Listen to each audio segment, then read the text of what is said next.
Привет, друзья! Меня зовут Сергей Турулин. Вы находитесь на канале 3D Полировка.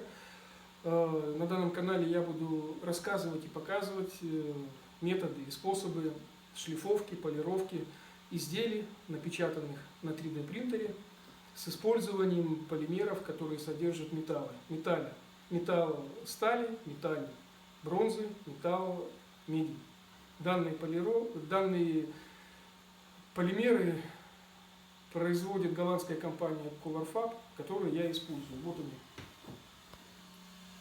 Steel Fill, Copper Fill, Brass Fill. Brass Fill в наличии нет сейчас у производителя. Для того, чтобы показать, как обрабатывать, мы изготовим модель.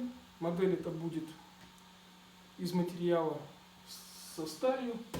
Когда она будет готова, я покажу, как необходимо ее обрабатывать. Вот 3D принтер, на нем мы поставили простейшую модель.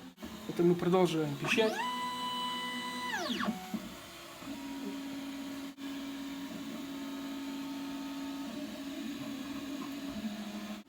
Модель поставлена на печать, 1,5–2 часа потребуется на ее изготовление.